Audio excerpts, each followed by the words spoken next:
¿Qué tal? Les habla su amigo el doctor Joaquín Cabrera y de nueva cuenta estamos con ustedes para seguir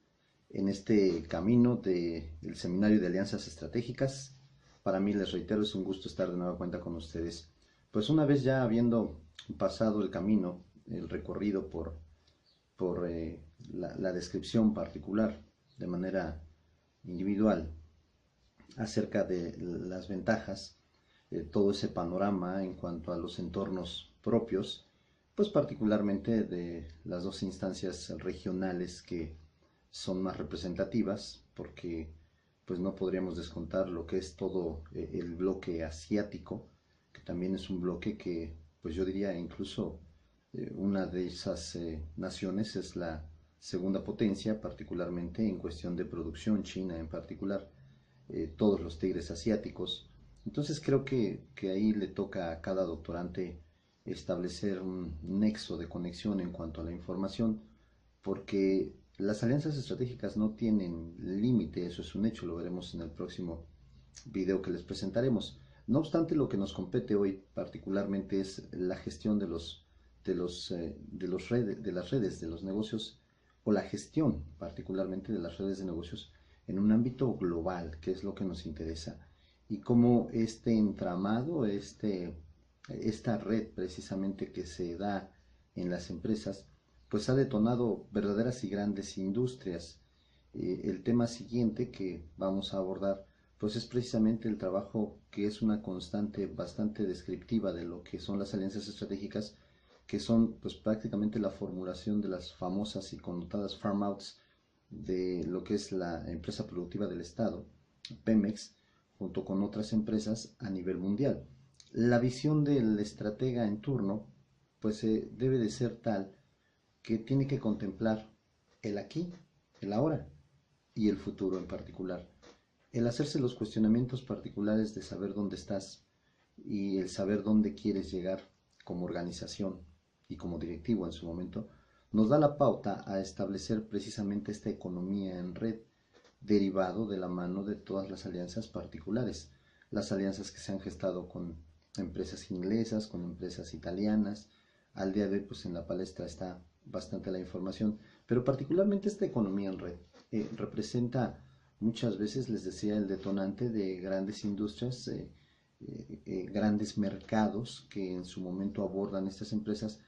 que de la mano de lo individual ya no se podría como organización. Entonces las organizaciones apuestan con el respaldo de fuertes y grandes fondos de inversión, apuestan a la obtención pues obviamente de oportunidades en ciertos continentes, en ciertas regiones, en ciertos países.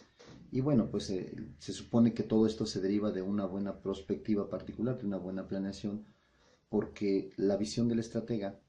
va encauzada en su planeación. Entonces, este aspecto particular de la construcción de la economía de red, que es algo que también vamos a hablar en el transcurso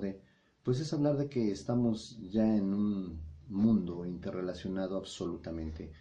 en donde, aunque hay ciertas prácticas que ya no se podrían concebir actualmente, como por ejemplo sería esas prácticas empresariales aisladas y locales, pues la naturaleza actual es precisamente construir esta economía en red en la que estamos, en la que una organización local, nacional,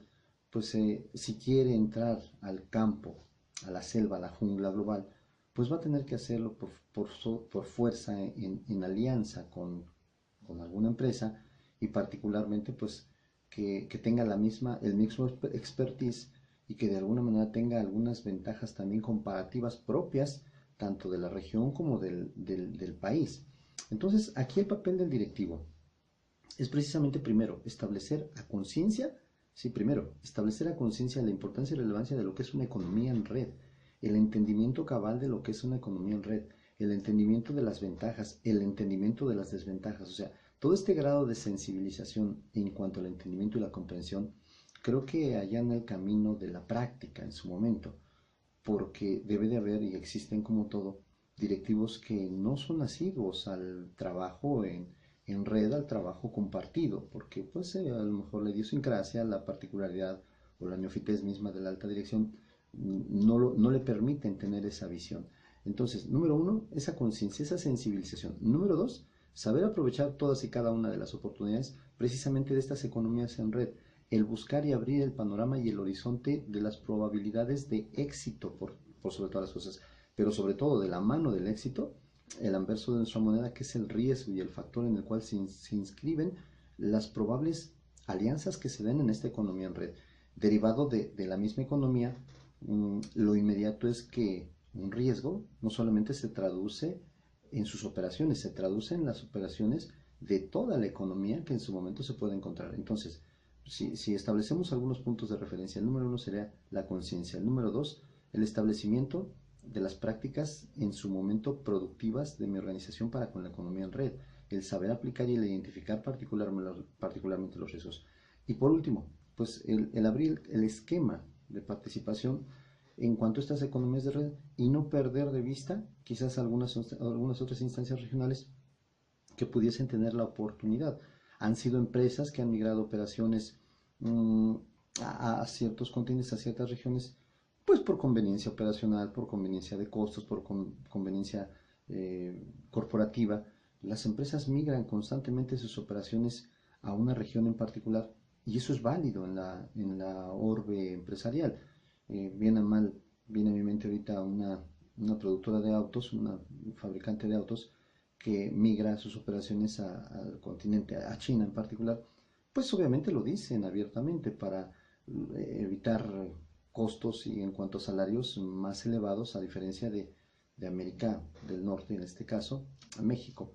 Y eso es válido, el entendimiento de esta economía, el entendimiento de qué va a pasar mañana que mis divisas particulares de transacción se devalúen, qué va a pasar mañana que la burbuja o el ciclo estacionario del petróleo pues suba o baje. Eso es el entendimiento de lo que puede ser. Entonces, quisiera puntualizar para ya no abundar más en este detalle y que nada más sirva de proemio, porque la otra parte pues nos toca a todos acerca de la gestión de las economías de red. Entender primero que una economía de red es una constante. Una economía de red afecta en un sentido particularmente cíclico, en un sentido de anillo, en un sentido en donde la afectación que tú puedes contemplar, la afectación puede llegarte de otro lado sin que la contemples. Entonces, particularmente la visión en todos los sentidos es una parte indispensable, pero más que una visión estratégica del directivo. Número 2, esta sensibilización que es importante en el directivo, el comprender cabalmente lo que es una economía de red y cómo me beneficia, pero también cómo me perjudica y los riesgos que se pueden presentar. Y la aplicación inmediata técnica y práctica de todas estas técnicas que hasta el día de hoy tenemos en la alta dirección para la utilización precisamente productivamente y eficazmente de una economía en red. Hasta aquí por el momento, nos vemos hasta la próxima, muchas gracias.